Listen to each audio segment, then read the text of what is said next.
Now we know what sound is and how we perceive it. But how do we talk about sound? How do we describe sound and thus describe music? We need a common language. Any sound can be described with 4 characteristics: intensity, duration, pitch, and timbre. Intensity describes a sound's volume or amplitude. And in order to describe intensity, volume, or amplitude in the physical world, we use the decibel scale. The decibel scale is logarithmic, which means it's based on powers of 10. It's all compared to a reference level of 0 dB, which is the lowest or quietest sound that you can perceive. So if I say something is 10 dB, that means it's 10 times louder than the quietest sound you can hear.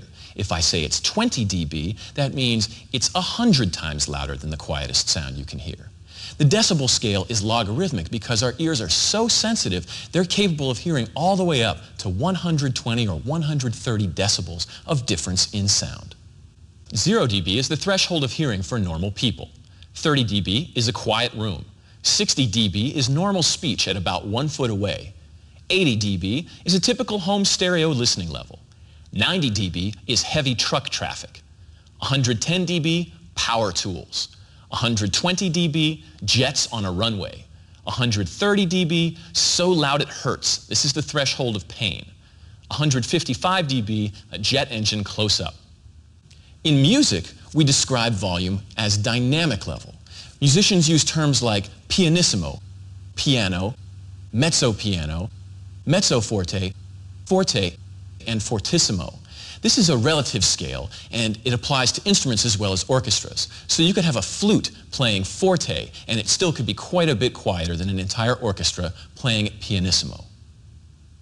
Duration is how we measure time in music, and duration for physical sound is measured just like time, in seconds, minutes, or hours. In music, we measure duration with beats. We subdivide time into beats, and there are all different sorts of ways you can think about this. Sometimes beats are referenced to actual time. You'll see a tempo indication in music showing so many beats per minute. But this doesn't necessarily have to apply. Music may just be indicated as being fast or slow, and in those cases, it's up to the performer to decide what tempo the piece should be played and how long each note individually lasts.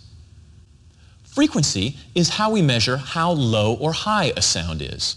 In the physical world of sound, frequency is measured in hertz, which is the equivalent of 1 complete wave cycle, or 1 vibration, if you will, per second. Human beings are capable of perceiving from 20 hertz, or 20 vibrations per second, all the way up to 20,000, or 20 kilohertz, which is 20,000 vibrations per second. Now this is theoretical, of course. If you've ever been exposed to very loud noises, or you're over a certain age, or you've had any hearing damage at all, you're probably not hearing much above 15,000 cycles per second, or 15,000 hertz. If you've ever listened to a jackhammer or been to a rock concert, the prognosis could be even worse. This is why it's important to protect your hearing. Below 20 hertz, sound is felt rather than heard. This is because below that speed, you actually can perceive the separate vibrations coming at you, and the frequency is so low, you're just going to feel it coming through you. The other thing to keep in mind is that different frequencies of sound have different wavelengths. That is to say, the actual ripple in the air is of different size. So low frequencies can really only be felt from far away. This is why when you're listening to stereo, your neighbors can just hear the bass coming through the wall and none of the high frequencies. Pitch is the musical term for how low or high a sound is, and it's indicated with notes on staff. We give these notes names to allow us to distinguish them between one another, but they don't necessarily have any bearing to real frequencies. This is a real pain for people that make instruments, so in the United States and most of the West, we have standardized on a frequency of 440 hertz as representing A. This is not the case everywhere, though. There are some European countries that use 442 hertz as their standard for A. Timbre is the color or character of musical sound. If I have 2 instruments that are playing at the same pitch, the same volume, and for the same duration, the thing that makes them sound different is timbre. Timbre is what makes a flute, and a clarinet. It's the result of the instrument's construction, the materials it's made out of, the various methods of sound generation it uses to make whatever racket it's making. And timbre is a result of the physical properties of the instrument. In music, We describe timbre as what instrument something sounds like. Timbre is generally a reflexive term. We don't have a set of things to describe sounds other than referring them to other sounds. So we'll say, it sounds like a piano, or it sounds like a flute, or this should be a clarinet part.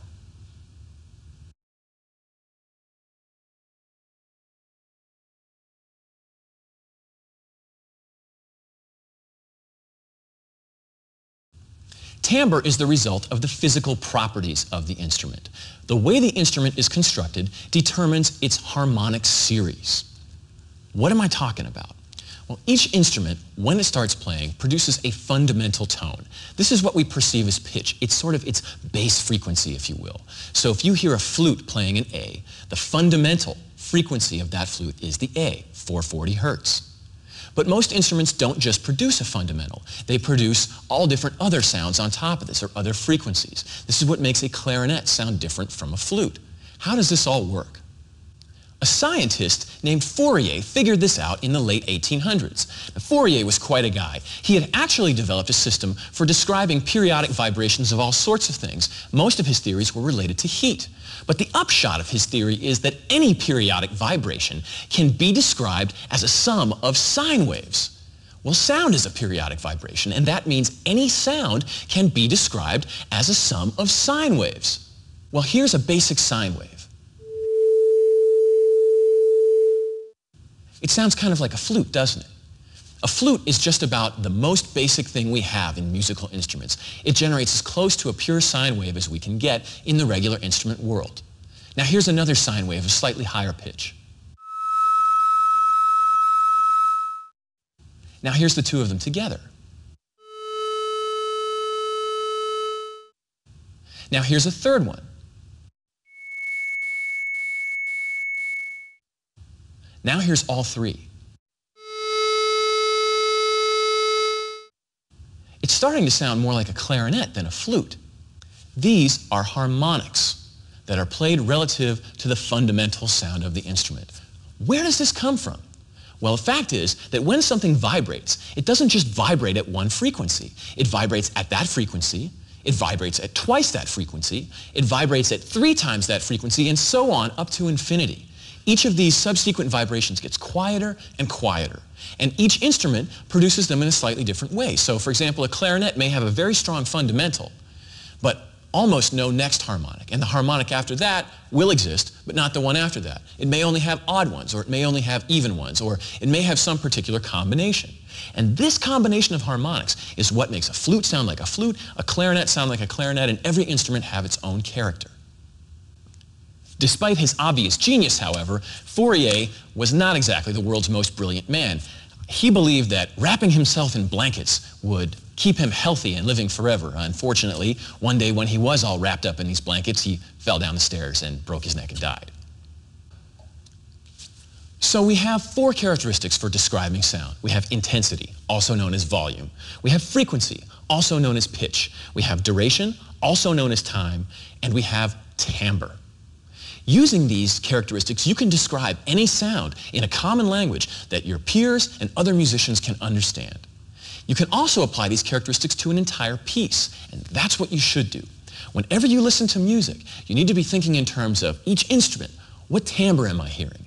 Is this instrument making short sounds or long sounds, high pitches or low pitches? You also need to think about the piece as a whole.